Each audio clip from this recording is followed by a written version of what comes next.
Hi. Prashnesh green house cleaning 2-3 ദിവസമായിട്ട് ഇത് തന്നെ ചർച്ചാ വിഷയം. പ്രശ്നേഷ് ആദ്യം പറഞ്ഞൊരു കാര്യമുണ്ട്, നമുക്കൊന്ന് കേട്ടാലോ. 7.5 മാസത്തിൽ ചവിട്ടി പ്രസവിപ്പിച്ച് അച്ഛനോട് പറയാനുള്ള എന്താണെന്ന് വെച്ച് കഴിഞ്ഞാൽ, അച്ഛൻ പുറത്ത് പൈസയും കൊടുത്തിട്ട് ആളെ വെച്ചിട്ട് നടക്കാഞ്ഞ കാര്യങ്ങളാണ് കഴിഞ്ഞൊരു രാത്രി കൊണ്ട് ഫ്രീ ആയിട്ട് എൻ്റെ അമ്മ ചെയ്ത് കാണിച്ചത്. അനിയത്തി ഡിഗ്രി കഴിഞ്ഞപ്പോഴത്തേക്കും എൻ്റെ കൂടെ ഗ്രീൻ ഹൗസിൽ വരുന്നെന്ന് പറഞ്ഞു. ഞാൻ പറഞ്ഞു ഓക്കെ, നീ വരുന്നെങ്കിൽ വന്നു.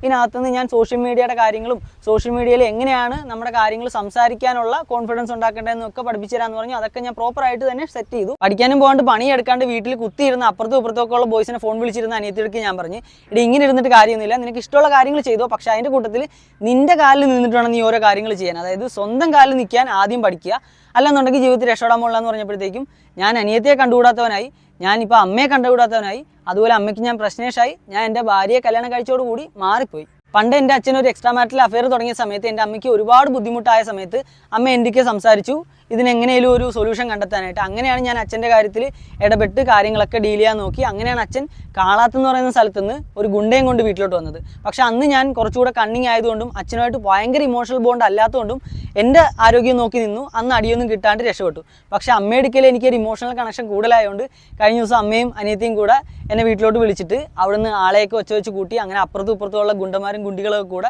നല്ല രീതിയിൽ ഞങ്ങളെ കയ്യേറ്റം ചെയ്ത് വണ്ടിയൊക്കെ അടിച്ചു പൊളിക്കാനൊക്കെ നോക്കി. അങ്ങനെ സത്യം പറഞ്ഞാൽ ഇപ്പം വീട്ടിലോട്ടൊന്ന് കയറാൻ പറ്റാത്ത അവസ്ഥയാണ്. എനിക്കിപ്പോൾ വീടുമില്ല, കൂടുമില്ല, സ്വന്തക്കാരും ബന്ധുക്കാരും ആരുമില്ല. ഞാനിത് കണ്ടപ്പോൾ തന്നെ റിയാക്ട് ചെയ്യണമെന്ന് വെച്ചാൽ ആക്ച്വലി ഇത് റിയാക്ട് ചെയ്യേണ്ട കാര്യമൊന്നുമില്ല.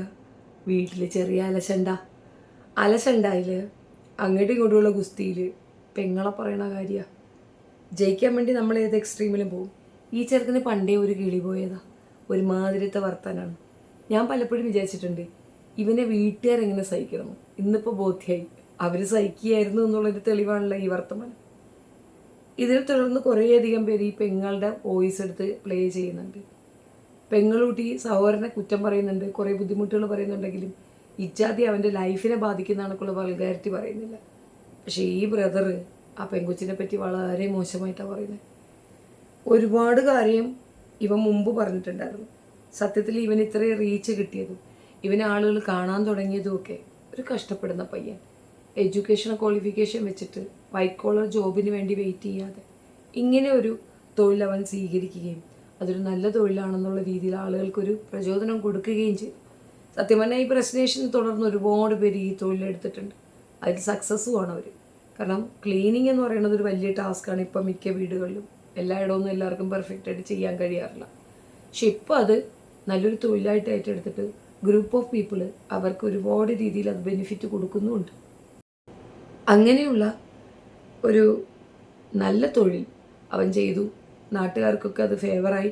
ഞാനും മിക്കവാറും ഒക്കെ യൂട്യൂബിൽ കാണാൻ ഒരുപാട് ഇഷ്ടമുള്ളതെന്ന് പറഞ്ഞു കഴിഞ്ഞാൽ ഈ ക്ലീനിങ് ഇതാണ്. നമ്മൾ കുറച്ച് ക്ലീൻ ചെയ്യുന്നതൊക്കെ ഇപ്പം മിക്കവാറും ഈ ലൈഫ് സ്റ്റൈൽ വ്ളോഗേഴ്സൊക്കെ ചെയ്യുമ്പോഴത്തേക്കാണ് ക്ലീനിങ്ങിനൊക്കെയാണ് കൂടുതൽ ഇമ്പോർട്ടൻസ് കൊടുക്കുക. മിക്കവരും അതാണ് ഇഷ്ടപ്പെടുന്നത്. നമ്മളും നല്ല വൃത്തിയുള്ള ഹോട്ടലൊക്കെ നോക്കിയല്ലേ ഫുഡൊക്കെ കഴിക്കുള്ളൂ. അപ്പോൾ ക്ലീനിങ് ഇഷ്ടപ്പെടുന്നവർക്ക് ഇവനോട് കുറച്ച് താല്പര്യം തോന്നുന്ന സ്വാഭാവികം തന്നെ. പോകെ ഗ്രാജുവലി ഇവനൊരു തോന്നൽ വന്നു, ഇവൻ എന്തോ സംഭവമായതുകൊണ്ടാണ് ഇവന് ഇത്ര ആക്സെപ്റ്റൻസ് ഒന്നുമല്ല. ആ പ്രായത്തിലുള്ള ഒരു പയ്യൻ യാതൊരു രീതിയിലുള്ള ഈഗോയും വയ്ക്കാതെ ഇത്തരം വർക്കുകളെ കാണിച്ചു കൊടുക്കുന്നു. നമ്മുടെ മനസ്സിന് സാറ്റിസ്ഫാക്ഷൻ ഉണ്ടാകുന്ന തരത്തിലുള്ള ആ പെർഫോമൻസ്. ഇപ്പോൾ കാട് കയറി കിടക്കുന്ന ഒരു വീട് അവൻ പിന്നീട് അതിൻ്റെ മറ്റൊരു ഫോം കാണിച്ചു തരുന്നു, അതായത് ക്ലീൻ ചെയ്ത ശേഷം. അപ്പോൾ ഇതൊക്കെ കാണാൻ ആഗ്രഹിക്കുന്നവർക്ക് വലിയൊരു നല്ല രീതിയിലുള്ളൊരു ഇത് തന്നെയായിരുന്നു അത്. നല്ല രീതിയിലൊരു വിഷ്വൽ ട്രീറ്റ് തന്നെയായിരുന്നു. പിന്നെയാണ് ഈ പ്രശ്നം തുടങ്ങുന്നത്. ഈ പെണ്ണിനെ കെട്ടിയ ശേഷമാണ് ഇവൻ്റെ ഈ പ്രശ്നങ്ങളുടെ തുടക്കം. ഇപ്പോൾ ഇത് പലരും പറയുന്ന കണക്ക് ഒരു വ്യൂവിനാണെന്നോ അല്ലെങ്കിൽ കുറച്ച് റീച്ചിന് വേണ്ടിയിട്ടാണെന്നൊക്കെ സംശയം പറയുന്നവർ. എനിക്കങ്ങനെ തോന്നിയില്ല കേട്ടോ. വാസ്തവത്തിൽ ഇവന് സത്യത്തിൽ നല്ല മാനസിക പ്രശ്നമാണ്. ഈ ചെറുക്കനെ എത്രയും പെട്ടെന്ന് ഇമ്മീഡിയറ്റ് എഫക്റ്റിൽ ആരെങ്കിലും കൊണ്ടുപോയി കാണിച്ചിട്ടില്ല വെച്ചാൽ ഭാവിയിൽ ഇനിയിപ്പോൾ ആ പെണ്ണിൻ്റെ കൂടെ അടിയോടും. അവൾ വിചാരിക്കുന്നത് തനിക്ക് വേണ്ടിയിട്ടാണ് ചെയ്യുന്നത്, തന്നോടുള്ള സ്നേഹം കൊണ്ടാണ്. ഒന്നുമല്ല. മിക്ക വീടുകളിൽ നടക്കുന്നൊരു പ്രശ്നം എന്തെന്ന് പറഞ്ഞു കഴിഞ്ഞാൽ വിവാഹം കഴിഞ്ഞ് അങ്ങോട്ട് വന്നാൽ അവ എൻ്റെ സ്വത്താണ്. പിന്നെ കുടുംബത്തിലുള്ളവരൊക്കെ നമ്മുടെ ശത്രുക്കളായിട്ട് ഒരു ട്രീറ്റ് മിക്ക പെണ്ണുങ്ങളും ചെയ്യുന്ന ഒരു പരിപാടിയാണ്. ആദ്യം മനസ്സിലാക്കേണ്ടത് ഈ പെൺകൊച്ചുങ്ങൾ മറ്റൊരു വീട്ടിൽ നിന്ന് വന്നതാണ്. അവർ നമ്മളെ വീടുമായിട്ട് യോജിച്ച് വരാൻ സമയമെടുക്കും. അവർക്ക് ആ സമയം കൊടുക്കുക. സെക്കൻഡ് തിങ്, അമിതമായ സ്വാതന്ത്ര്യം. പല കാര്യങ്ങളും ഇതുപോലെ കൊണ്ടെത്തിക്കും എന്നുള്ളതാണ്. ചില ലിമിറ്റേഷൻസ് നമ്മൾ കീപ്പ് ചെയ്യേണ്ടതുണ്ട്. അത് ചെയ്തിട്ടില്ലാത്ത ഇതിങ്ങനെ തന്നെ വരും. മക്കളായിരിക്കാം, പക്ഷെ മക്കൾക്ക് ചില ലിമിറ്റേഷൻസ് നമ്മൾ ഉണ്ടാക്കി കൊടുക്കണം. മരുമക്കളെയല്ല, മക്കൾക്കാണ് ഉപദേശം കൊടുക്കേണ്ടത്.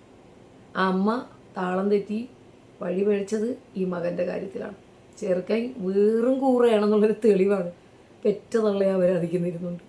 അതും പോറ്റാണ്ട് കല്യാണം പോലും കഴിയാത്ത പെങ്ങളെ ഇമ്മാതിരി മോശം വർത്താനം പറയും. ഇനി അങ്ങനെ ഒന്ന് കണ്ടെങ്കിൽ പോലും പൊതുസമൂഹത്തിൻ്റെ മുമ്പിൽ എന്തിൻ്റെ പേരിലായാലും ഇട്ട് കൊടുക്കുന്നത് ശരിയായ നടപടിയേയില്ല.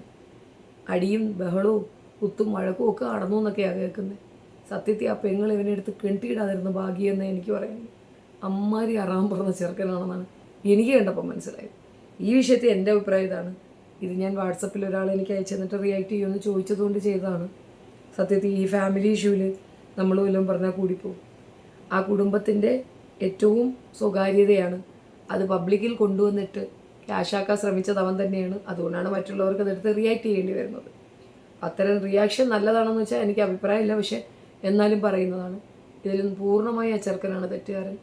അവൻ്റെ പെണ്ണുമ്പിളയെയും വെച്ചിട്ടുണ്ട് അവൻ വീണ്ടും ഇരുന്ന പെങ്കൊച്ചിനെ അവഹേളിക്കുന്നതിന് സത്യം പറഞ്ഞാൽ കേസ് കൊടുത്തിട്ട് 2 ഇടി വാങ്ങിച്ചു കൊടുക്കുന്നുണ്ട്. പോലീസുകാരെ കൊണ്ട് 2 ഇടിയാണ് എനിക്ക് കൊടുക്കേണ്ടത്. അമ്മാതിരി ചീത്ത വർത്താനമാണ് ചെറുക്കൻ പറയുന്നത്. സഹോദരങ്ങൾക്കിടയിലും പണത്തിൻ്റെ ഇടപാട്. കുറച്ചുകൂടെയൊക്കെ ഏജായെങ്കിൽ വേണ്ടിയില്ലായിരുന്നു.